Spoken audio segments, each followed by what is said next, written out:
और स्वर्ण की चोरी करता है।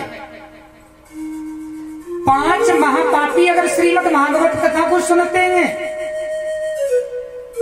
माता पिता को गाली देना, जो शास्त्र की निंदा करता है, जो व्यक्ति चोरी करता है, पशु हत्या करता है, जीव हत्या करता है और पर स्त्री गमन करता है। सौनकादृषि कहने लगे तो ऐसा कोई पापी है जिसका उद्धार हुआ हो? बोले उसका नाम है धुंधकारी। बोले धुंधकारी?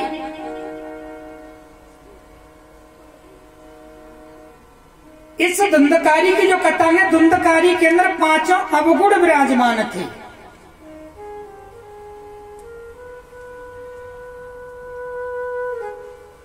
एक ब्राह्मण के घर में जन्म लिया, आत्मदेव नाम के ब्राह्मण थे, उनकी पत्नी का नाम था धुंधली। और आत्मदेव कहते हैं कि जिसने अपनी आत्मा को समझ लिया हो, अपने विचारों से किसी को कष्ट नहीं दिया हो, और उनके यहां पत्नी है धुंधली, जो अंधेरा होता है। धुंधली उस नारी को बोलते हैं जो अपने पति से विपरीत दिशा में चलती हो। अगर पति कहता है कि ये काम कीजिए तो पत्नी कहेगी ये तो काम तो करना ही नहीं है। पति ने पूछा कहां से आ रही हो? बोले मैं तो कथा सुनकर आ रही हूँ। कथा के बहाने कहाँ है? मार्केट में। पत्नी ने कहा आज भोजन में ये बनेगा। बोले आज मेरी ये इच्छा नहीं, आज ये बनेगा। अपने पति से छल कपट अंधेरे में रखना, उसे धुंधली कहते हैं।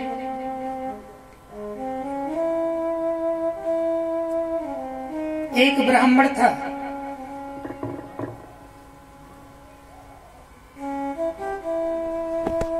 और ब्राह्मण के जहां उसकी पत्नी, अगर पति कोई बात को कहता है तो उसका उल्टा जवाब देती है। अगर उसने कहा पानी ला कर दे दो, प्यास लग रही है, बोले पानी पीकर क्या करोगे? अगर उसने कहा भोजन ला कर दे दो, बोले भोजन खाकर क्या करोगे? 2 घंटे पहले तो खाई था। अपने पति से उल्टा व्यवहार करना, तो पंडित जी ने उसका नाम उल्टी चंडी रख दिया।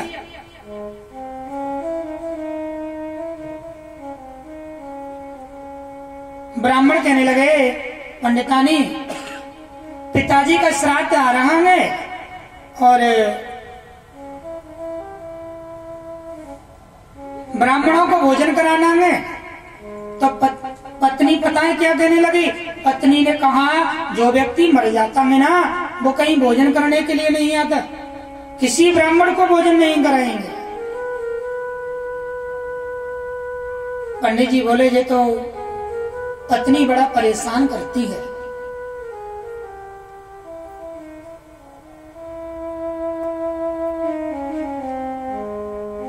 परेशान होकर अपने मित्र के पास पहुंचा। उसका मित्र कौन था? छत्री जाट था। और तुम जानते हो जाट कैसे होते हैं? थोड़े अलग स्वभाव के होते हैं। अरे पंडित जी चिंता क्यों करते हो? गुरु मंत्र मैं दे देता हूँ आपको। बोले क्या करना है?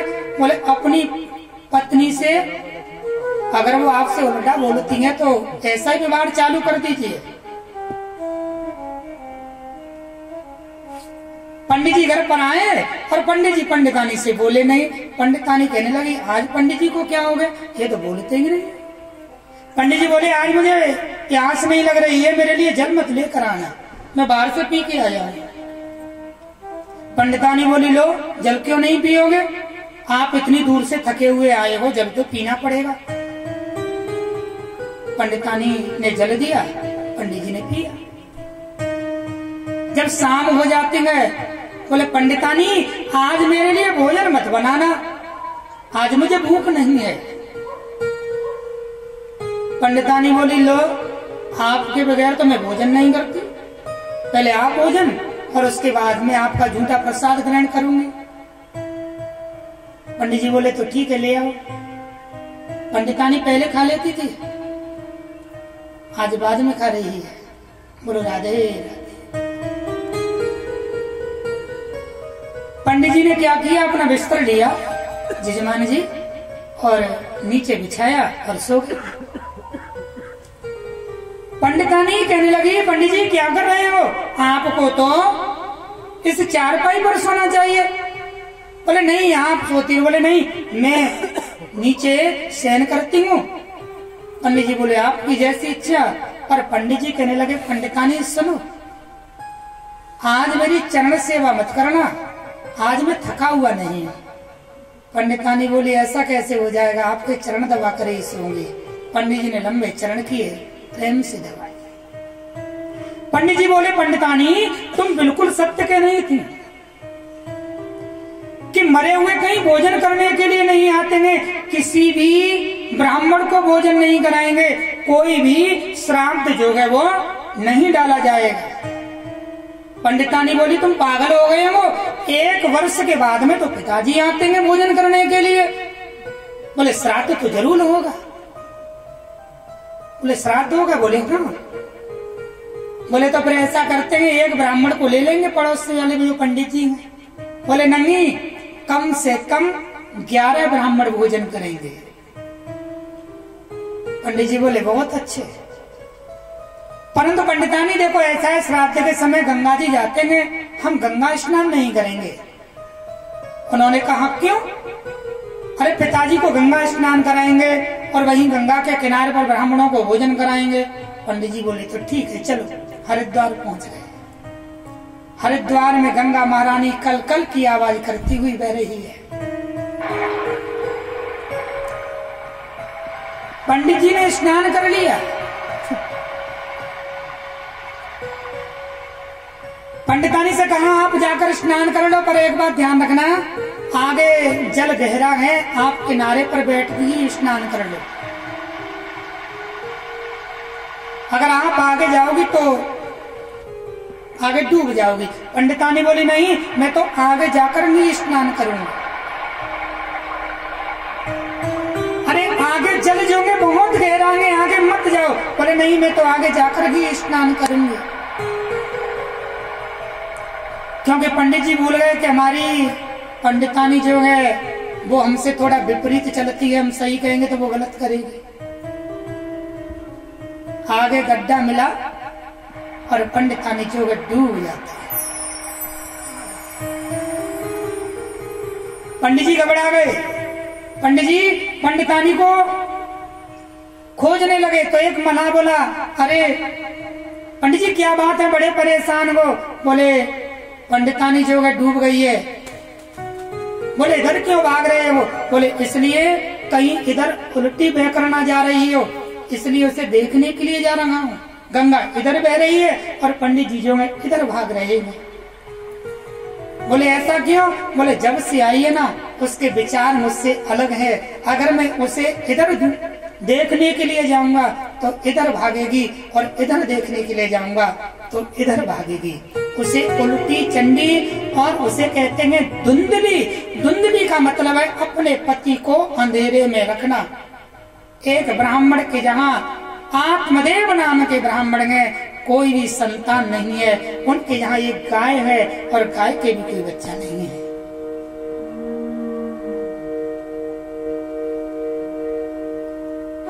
आत्मदेव जो है जल समाधि लेने के लिए जंगल में चले गए और जंगल में जाकर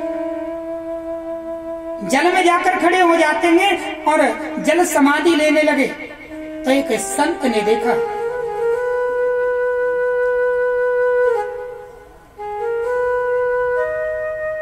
अरे ब्राह्मण रुकिए, क्या कर रहे हैं? वो संत को मालूम पड़ती है ये कोई जल समाधि ले रहे होंगे।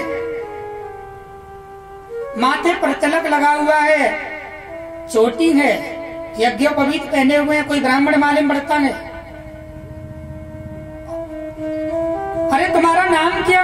बोले मेरा नाम आत्मदेव है। बोले तुम जल समाधि क्यों ले रहे हो, क्यों मरना चाहते हो? बोले महात्मा जी मैं जीवित रहकर क्या करूंगा, मेरे कोई संतान नहीं है।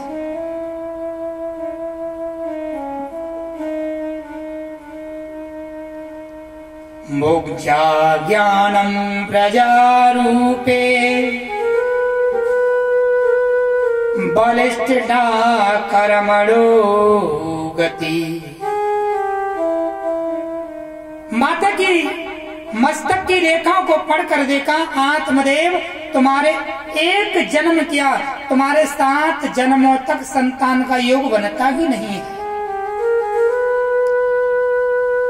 उन्होंने कहा जब मेरे 7 जन्मों तक संतान नहीं है तो फिर मैं जीवित रहकर क्या करूंगा। और तुम जानते हो संत कैसे होते हैं? संत हृदय नवनीत समाना, एक फल निकाल कर दिया, लो अपनी पत्नी को दे देना, गर्भ धारण कर लेगी।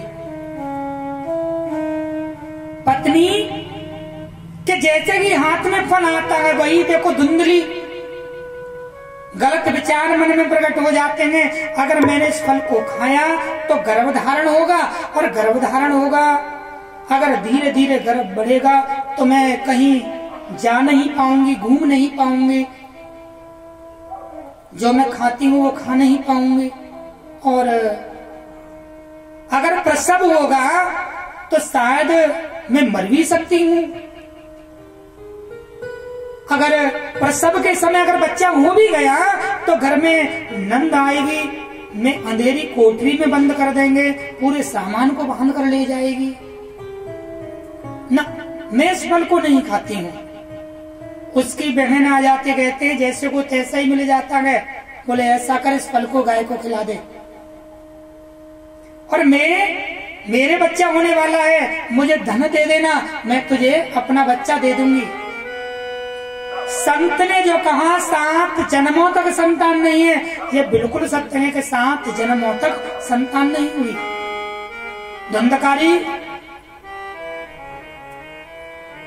धुंधली की बहन का पुत्र था। समय आने पर संतान होती है, गाय के भी एक बच्चा हुआ, उसके जो कान थे वो गाय की तरह थे और पूरा शरीर मनुष्य की तरह था।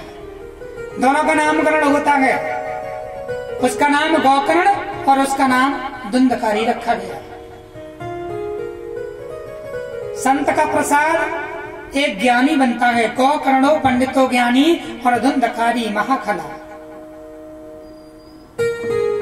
बचपन से ही धुंधकारी की आदत है, छोटे छोटे बच्चों के साथ में खेलता, किसी को कुएं में डाल देता, किसी के पत्थर उठाकर मार देता, परेशान करता, किसी पड़ोस से कुछ ले आता।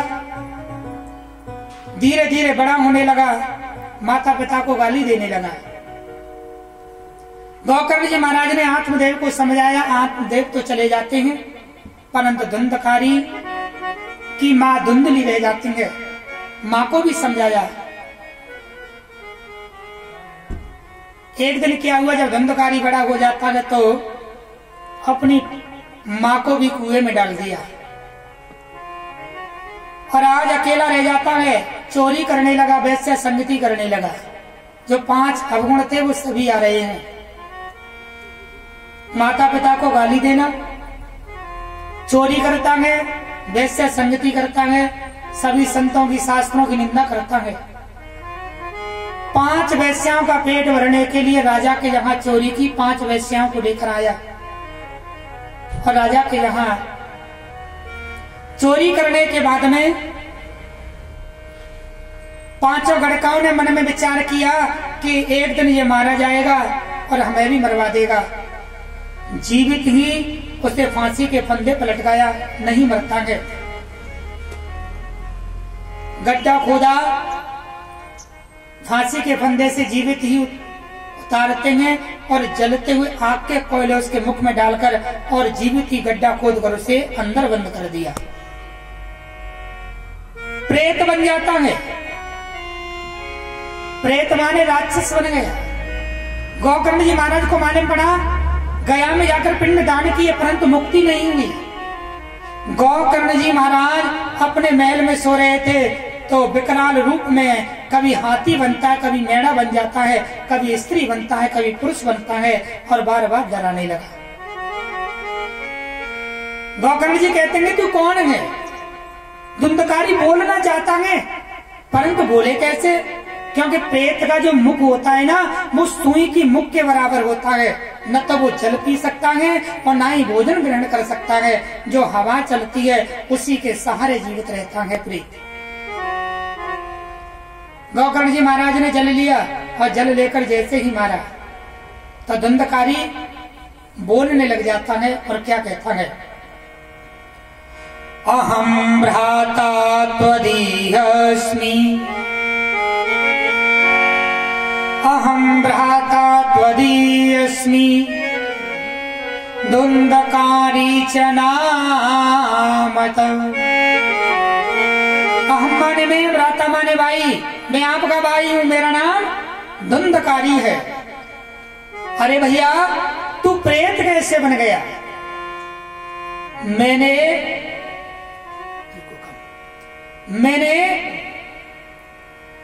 तो गया में जाकर तेरे पिंड दान किए हैं। बोले मैं ऐसा बड़ा पापी नहीं हूं, मैंने बहुत पाप किए हैं, मेरी मुक्ति कराओ, मैं बहुत परेशान हूं। गोकर्ण जी बोले तो ठीक है, देखता हूं कुछ उपाय। सूर्य भगवान की उपासना की और सूर्य भगवान ने बताया कि अपने भाई की मुक्ति करना चाहते हो तो श्रीमद् भागवत कथा का पाठ सुनाइए। सावन के महीने में धुंधकारी ने श्रीमद् भागवत महापुराण को श्रवण किया। जब कथा प्रारंभ होती है तो सभी आकर विराजमान हो जाते हैं और धुंधकारी को जब कहीं जगह नहीं मिलती है तब वो 7 ग्रंथि के बांस के ऊपर आकर विराजमान होता है।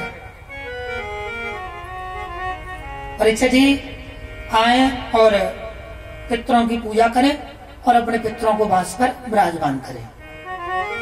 पंडित जी सत्य भैया रोली चावल लगवाओ, यहाँ से रोली चावल और पहली वाली सेटिंग कर दे, खाली को का ध्यान रख। रोली चावल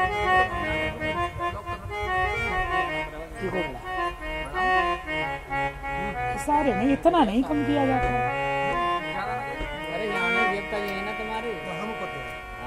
हाँ, इसमें से रोली चावल जो भी लो और पितरों का ध्यान करके माला को सही कर दें।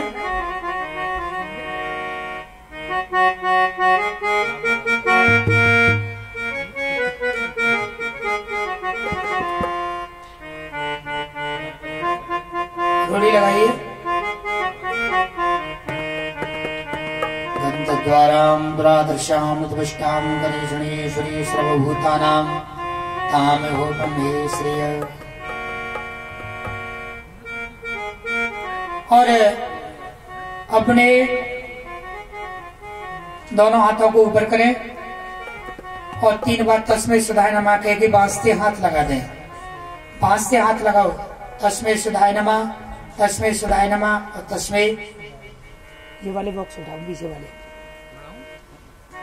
ठीक है, और अपने आसन विराजमान हो जाइए। धुंधकारी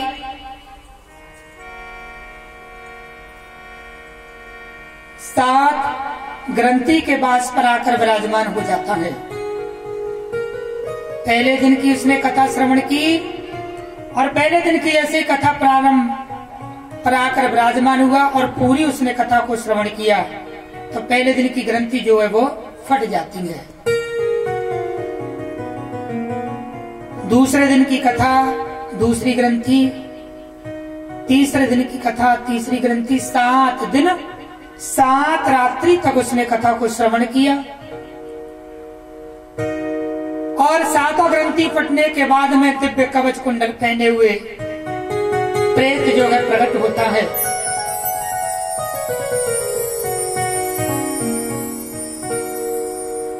अपने भाई के सामने हाथ जोड़कर खड़ा हो गया कि गोकर्ण तैने मेरी मुक्ति कर दी। दिव्य विमान आते हैं और विमान में बैठकर राजा परीक्षित जी विमान में बैठकर भगवान के धाम को गया।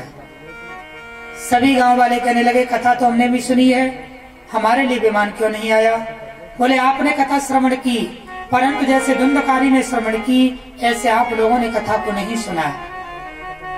धुंधकारी एक आसन पर बैठकर उसने 7 दिन 7 रात्रि तक आसन को नहीं खोला और न तो उसने जल का पान किया न ही उसने भोजन ग्रहण किया, मात्र हवा को लेते हुए अपने प्राणों को बचाते हुए उसने कथा को सुना। सभी गांव वाले कहने लगे हम भी ऐसे ही कथा को सुनेंगे। जिन भक्तों ने कथा को इस प्रकार नियम से सुना सभी के लिए विमान आते हैं और प्रभु के धाम को गए। बोलिए गोविंद भगवान की जय।